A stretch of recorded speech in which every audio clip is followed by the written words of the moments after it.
Magandang tanghali. Ito ang Balita Weekend Edition. Narito ang mga headlines.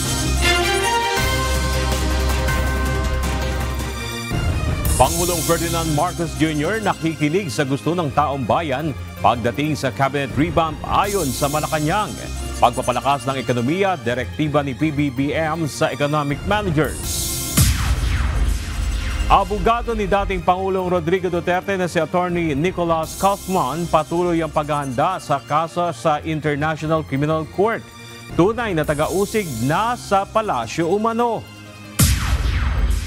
Rotation and resupply mission sa BRP Sierra Madre naging matagumpay ayon sa Philippine Navy. At dating Overseas Workers Welfare Administrator Arnel Ignacio itinangging may anomalya sa land acquisition deal ng OWA.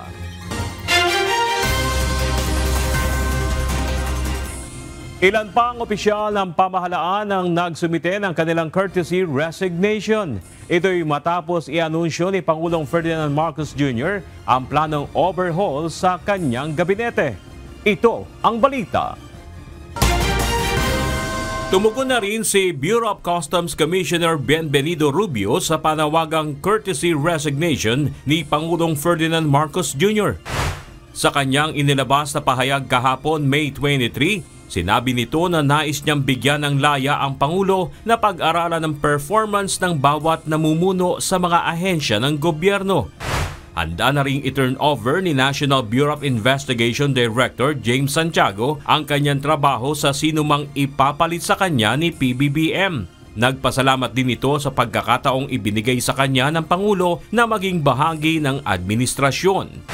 Isa pa sa mga nagsumite ng kanyang resignation si Bureau of Internal Revenue o BIR Commissioner Romeo Lumagi Jr. Anya, malaking karangalan ang makapagsilbi sa taong bayan.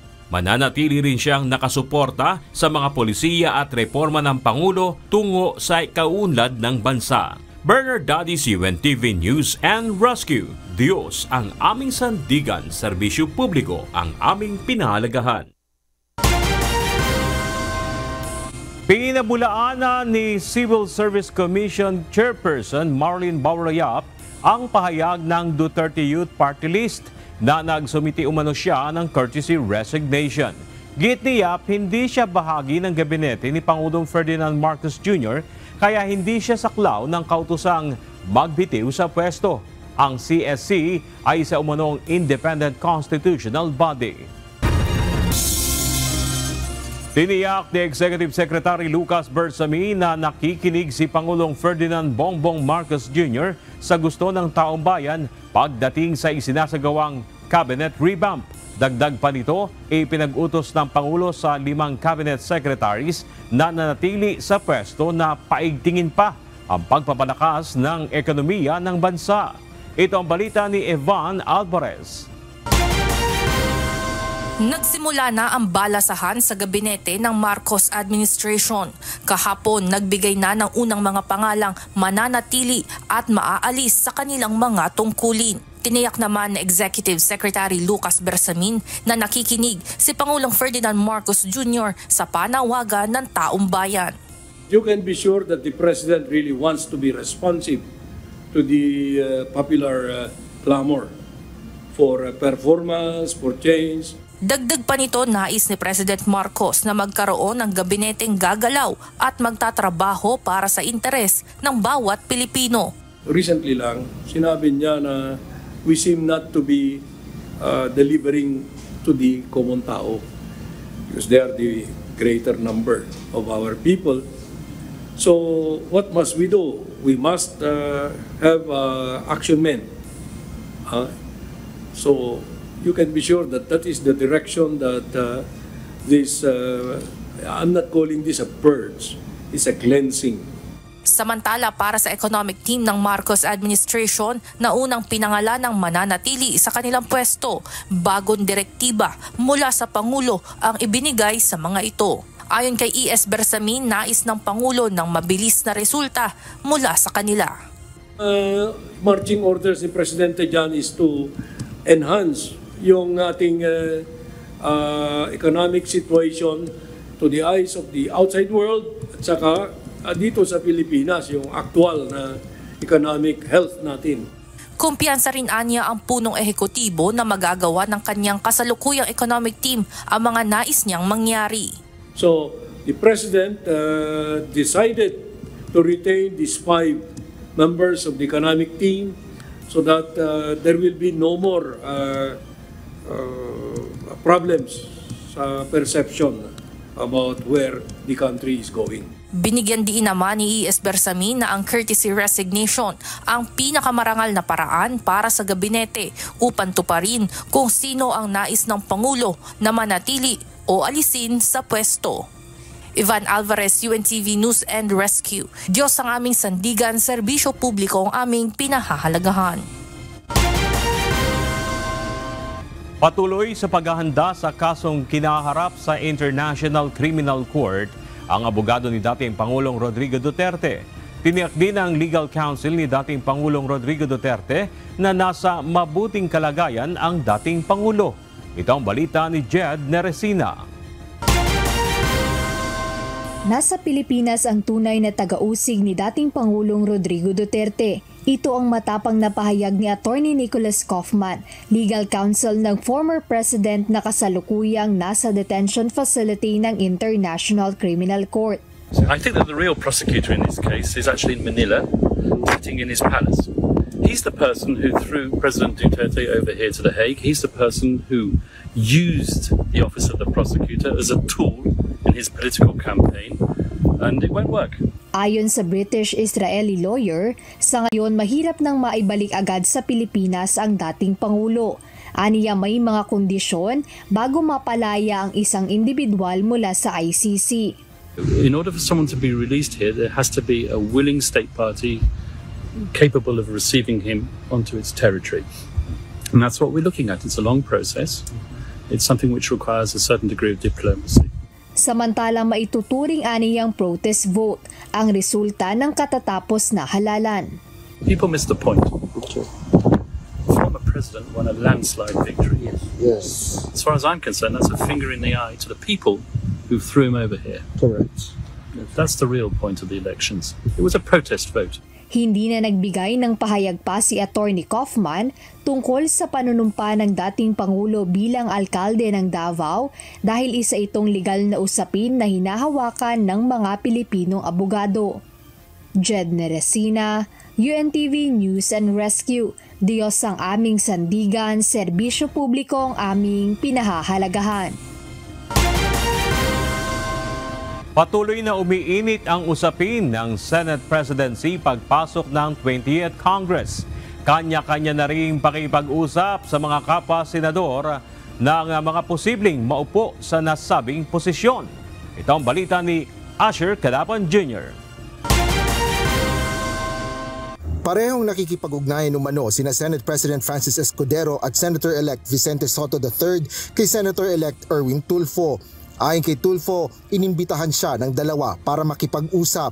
Gayunman, sasangguni muna umano siya sa kanyang kapatid na si Senator Raffy Tulfo kaugnay ng Senate leadership. Una nang kinumpirma ni Senador Bongo na humingi rin ng suporta sa kanya ang dalawa para sa Senate presidency. Initially, nagkausap rin po kami, nagkabatian rin po during the proclamation. Open naman po ang aming linya dahil magkasama po kami nung mga nakaraang kongreso rin po. So nanghingi pa silang suporta from you, sir? From our group, yes. Both SP and Soto? Marami pa pong ibang nakikipag-usap rin po sa amin. But we are open sa lahat po ng pag-uusap. Basta ang criteria namin, unahin yung interest ng bayan, interest ng bawat Pilipino. At independent Senate po ito. Naniniwala naman si Senate Pro Tempore Jinggoy Estrada na mapapanatili ni Escudero ang kanyang posisyon. Everything's still possible. We still have 1 month to talk about things, to negotiate. Ganyan naman talaga pagka malapit na magbukas ang bagong preso. I've been a witness to that. And everything is still fluid, but I'm confident that siguro Senate President Escudero will still retain his position. Asher Cadapan Jr., UNTV News and Rescue, Diyos ang aming sandigan, serbisyo publiko ang aming pinahalagahan. Inaasahang ilalabas ng Senado sa susunod na buwan ang set of rules na gagamitin sa impeachment trial ni Vice President Sara Duterte. Ayon kay Senate spokesperson Arnel Banyas, ito ang unang pagkakataon sa kasaysayan na babasahin sa plenaryo ang articles of impeachment. Ipiniliwanag din ni Senate President Francis Escudero na mahalaga ito upang formal na maituring ang Senado bilang isang impeachment court. Nakatakdang simulaan ang paglilitis sa July 30 kung saan haharap si VP Sara sa mga kasong katiwalian at betrayal of public trust.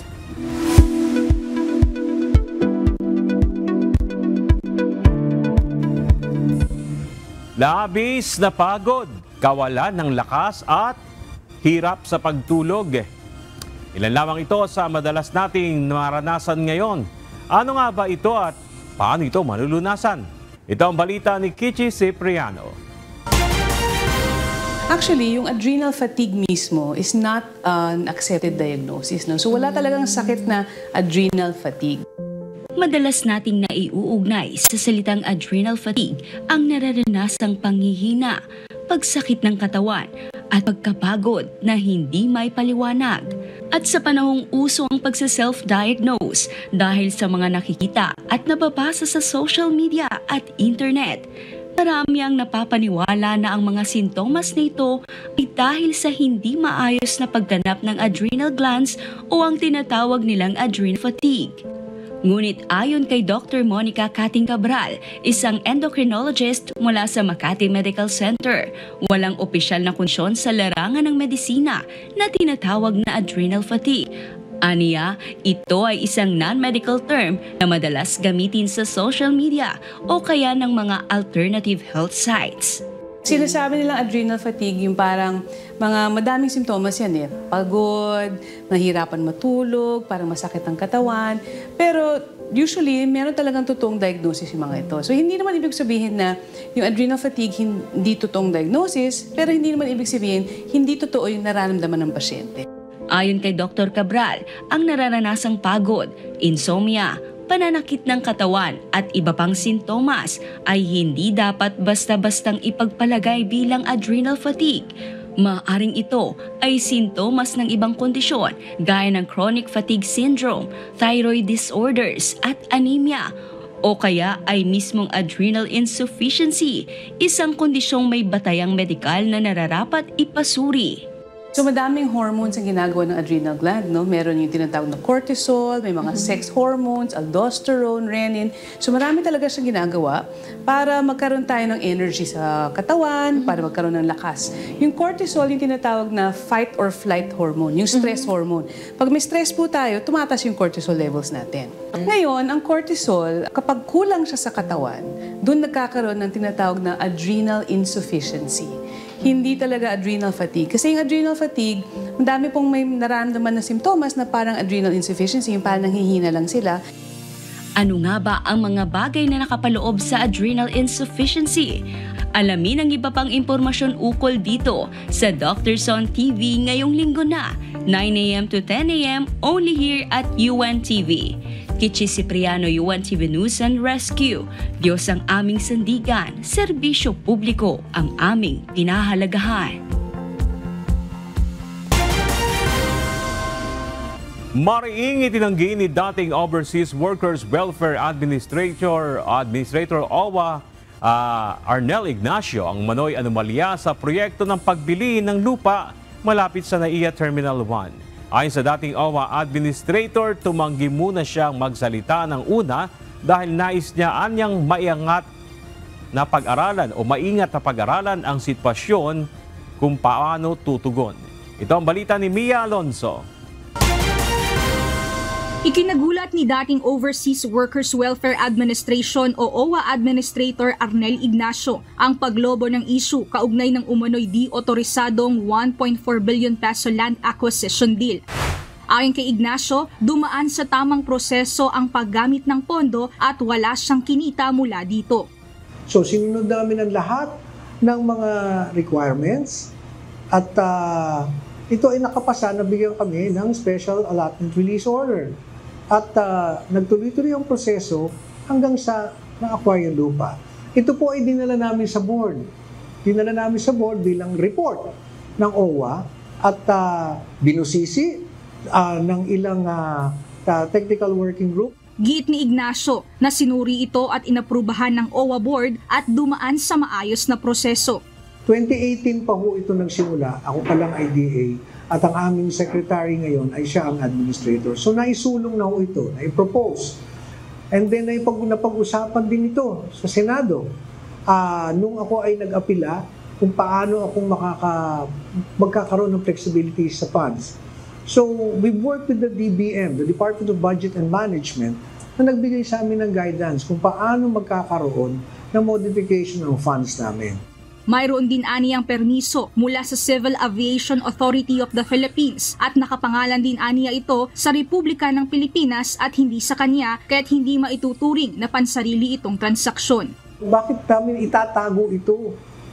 Itong transaksyon na to, itong proyektong ito, gusto mong ibigay sa OFWs.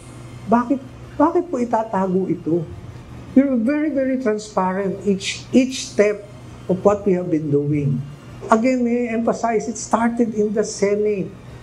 It's on record. And magkakatabi po kami noon. Nandun ang aming bagong administrator, P.Y. Kaunan, former Undersecretary Tonet Aliones, and OIC Yusek Hans Kapta was there.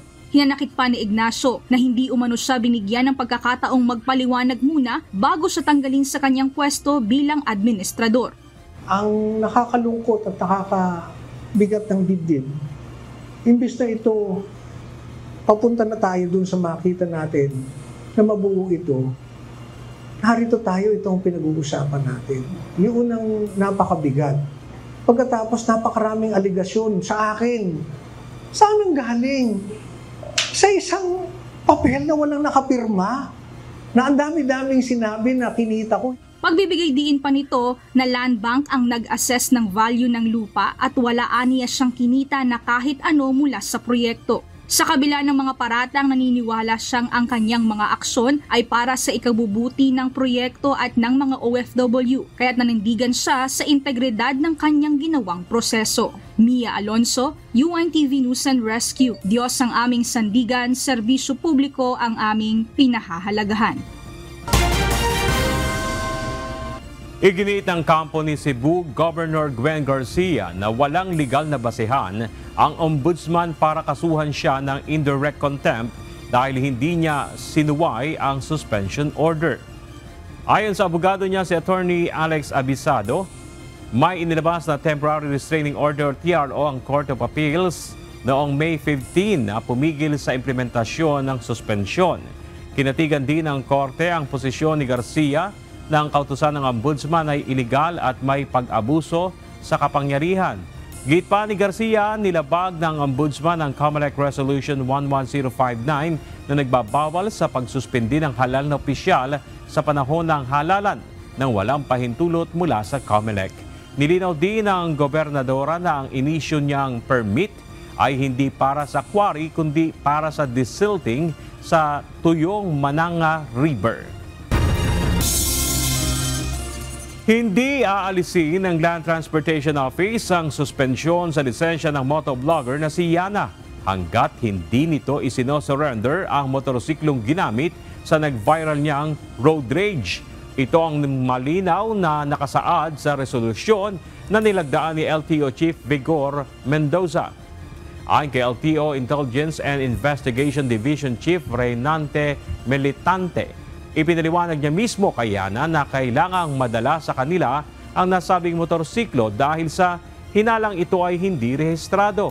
Personal na nagtungo ang motovlogger sa LTO Central Office kahapon upang magpaliwanag sa hindi pagdalo sa dalawang nagdaang hearing. Muling nakapagsagawa ng matagumpay na rotational and resupply mission ng Armed Forces of the Philippines sa BRP Sierra Madre na nakaistasyon sa Ayungin Shoal. Ito na ang ika-8 beses na walang naitalang marahas na hakbang ang China simula na magkaroon ng provisional agreement sa lugar noong nakaraang taon. Ito ang balita ni Ryan Dacanlale. Walang naging problema ang Philippine Navy sa isinagawang rotational and resupply mission katuwang ang Philippine Coast Guard noong May 16, 2025. Ayon kay Navy spokesperson for the West Philippine Sea, Rear Admiral Roy Vincent Trinidad, matagumpay nilang naihatid ang mga kailangan ng BRP Sierra Madre na nasa Ayungin Shoal. Anya, bagamat may presensya ng 4 na barko ng China sa lugar, wala namang ginawang agresibong aksyon ang mga ito. Pinabulaanan din ng Philippine Navy ang aligasyon ng Chinese Coast Guard na pinahintulutan nila ang nasabing resupply mission. Ayungin Shoal or Second Thomas Shoal is a low tide elevation within our EEZ. We have sovereign rights over Ayungin Shoal. BRP Sierra Madre is a commissioned vessel of the Philippine Navy. It is our mandate to provide provisions to rotate the men aboard BRP Sierra Madre.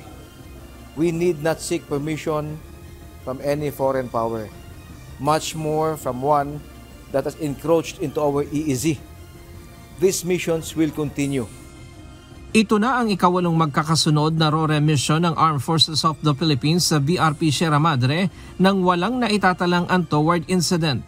Ito ay simula ng magkaroon ng provisional agreement sa pagitan ng Pilipinas at China sa lugar. Sabi naman ni National Security Council Assistant Director General Jonathan Malaya na maganda ang naidulot ng provisional agreement. Sinabi niya ito sa katatapos lamang na Dialogue on ASEAN Maritime Security. Immediately after ignoring our calls for a bilateral consultation mechanism, the Chinese government called and they wanted a BCM meeting. We have it from A1 sources that the reputational damage to the Chinese government was so much that they want to move forward, and the result is the provisional understanding. Ryan Lacanlale, UNTV News and Rescue. Diyos ang aming sandigan, serbisyo publiko ang aming pinahahalagahan. Magpapadala ang Philippine Coast Guard ng 2 barko sa pagsisimula ng ikatlong civilian mission ng Atin-Ito Coalition sa West Philippine Sea. Ito'y para matiyak ang kaligtasan ng mga lalahok sa misyon. Ginawa ang hakbang matapos ang water cannon attack at pagsagi ng China Coast Guard sa barko ng Bureau of Fisheries and Aquatic Resources malapit sa Pag-asa Island. Ayon sa pamahalaan, suportado nila ang misyon at may mga contingency plan kung sakaling lumala ang sitwasyon. Nagsampa ng 62 counts ng money laundering case ang Department of Justice laban kay dating Banban Tarlac Mayor Alice Guo sa Capas Tarlac Regional Trial Court. Bukod dito, naharap din si Guo sa mga kasong trafficking, graft falsification at tax evasion sa iba't ibang korte sa bansa. Kasalukuyang nakakulong si Guo sa Pasig City Jail habang patuloy ang investigasyon sa mga kaso na isinampa laban sa kanya. Suportado ng mga grupo at ahensya ng gobyerno ang panukalang Interagency Task Force laban sa illegal na vape at tobacco. Ayon sa mga eksperto, lumala ang bentahan ng mga mura at hindi rehistradong produkto na nakaapekto sa kalusugan ng publiko at kita ng gobyerno. Iminungkahi ni Senator Sherwin Gatchalian ang mas organisadong hakbang upang maprotektahan ang publiko sa mga ganitong produkto, lalo na ang kabataan. Bagaman may hamon sa implementasyon, bukas ang lahat sa mas malawakang pagtutulungan ng iba't ibang sangay ng pamahalaan para mahuli ang mga nasa likod ng ilegal na aktibidad na ito. When we look into it, the first part of the solution lies in the shedding of our egos as government regulatory agencies, no, our own KPIs, and come up with one approach that will marry or intermingle the state or set as primordial aim the state interest of curbing illicit trade. Tuluyan Tuluyan ng nagbaba ng armas at nagbalik loob sa gobyerno ang 7 dating kasapi ng Communist Terrorist Group o CTG sa rehiyon ng Caraga. Ayon sa Police Regional Office 13, sumuko ang mga ito sa ilalim ng programang Enhanced Comprehensive Local Integration Program o ECLIP mula May 1 hanggang May 22, kung saan ay kasama rin nilang isinurrender ang ilang mga armas at mga pampasabog. Sa Bukidnon naman, voluntaryong sumuko sa 5th of 1st Brigade Combat Team ang isang kilalang eksperto sa paggawa ng bomba ng grupong Dawla Islamiyah. Kasabay nitong isinuko sa militar ang isang submachine gun at isang improvised explosive device. Hindi muna pinangalanan ng sumukong rebelde para sa kanyang seguridad.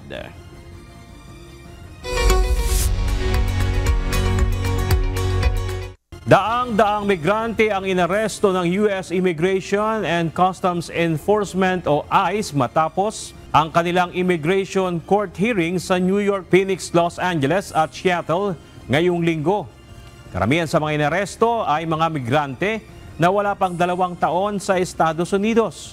Ayon sa Department of Homeland Security, layunin ng operasyon na agad i-deport ang mga migrante na pinayagang pumasok sa bansa sa ilalim ng Biden administration ngunit hindi nag-apply para sa asylum. Nagbanta si US President Donald Trump na magpapataw ng 25% na taripa sa mga smartphone gaya ng iPhone at Samsung kung hindi ito gagawin sa Estados Unidos. Git ni Trump, patas lang na singilin ng mga kumpanya na ang manufacturing ay nasa labas ng bansa. Anya, tanging mga produktong gawa sa US ang hindi sisingilin ng buwis at ipatutupad ito pagsapit ng katapusan ng Hunyo. Nagdulot ito ng pangamba sa South Korea at iba pang kalyado, lalo na't kasabay nito ang bantang 50% tariff sa EU kung saan hindi nakamit ang patas na kasunduan. Nagpasya ang Wayala City Council sa Australia na palawigin ang alcohol ban sa buong lungsod matapos makakuha ng malawakang suporta mula sa komunidad.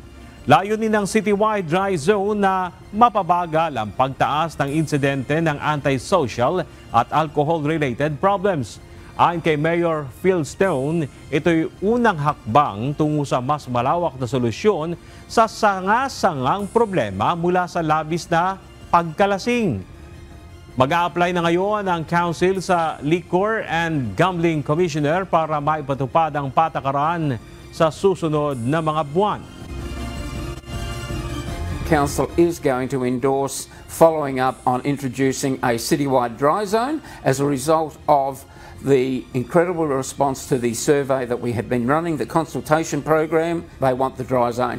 We know that this is not the answer. We've always said this is not the only answer to the issues that we have. It is something that Council is responding to the community for.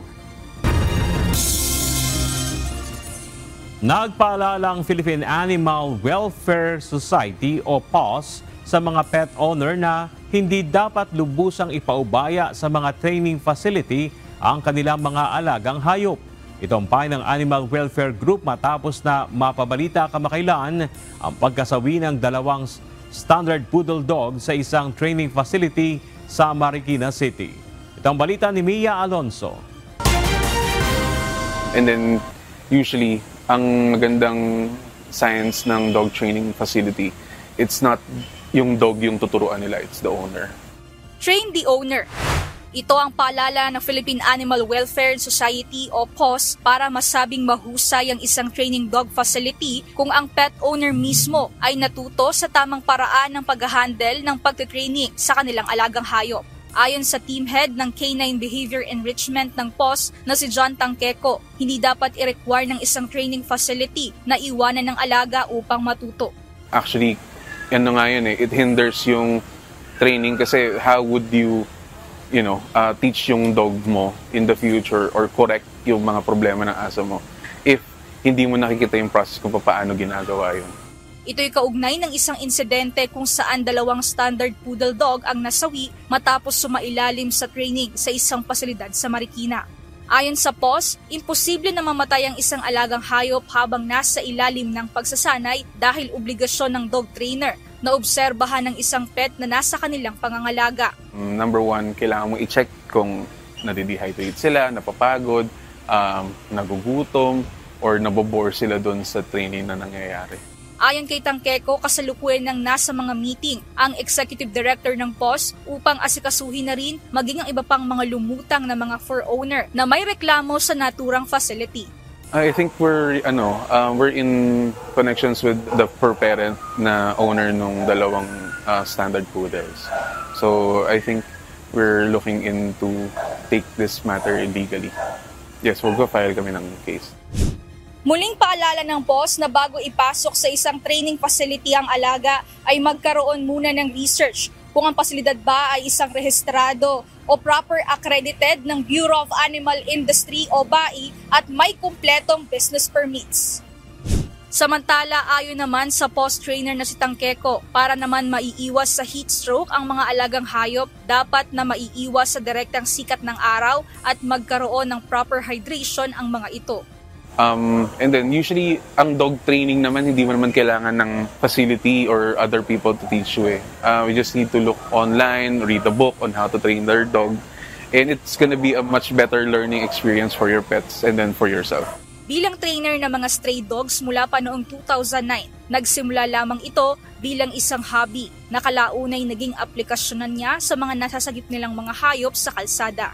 Kaya naman koneksyon sa pagitan ng pet at ng mismong owner ang pangunahin sa pagsasanay habang ang trainer ay gabay lamang sa proseso ng pagpapaunlad ng ugali at wastong pag-handle sa alaga. Mia Alonso, UNTV News and Rescue. Diyos ang aming sandigan, serbisyo publiko ang aming pinahahalagahan.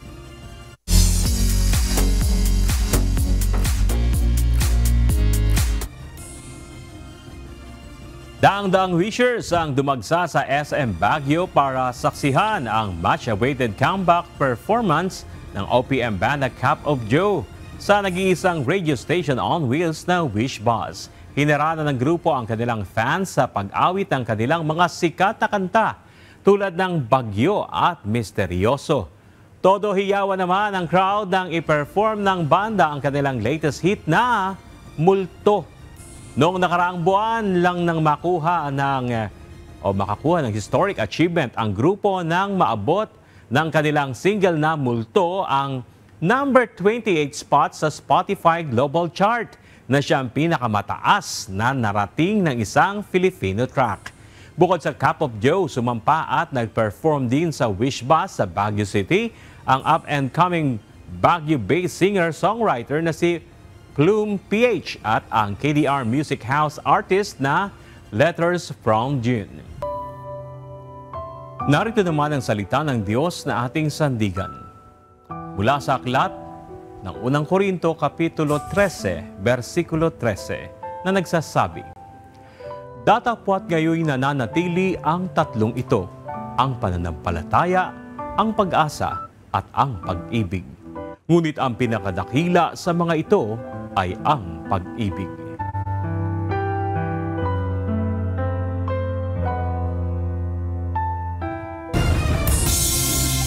At yan ang mga naging kabuuan ng ating balitaan ngayong araw ng Sabado. Aming nilahad ng buong katapatan kung paano namin nasaksihan. Sa ngalan ni Kuya Daniel Rason, ako si Bernard Datis. At dito sa UNTV, Diyos ang aming sandigan, serbisyo publiko ang aming pinahalagahan. Magandang hapon.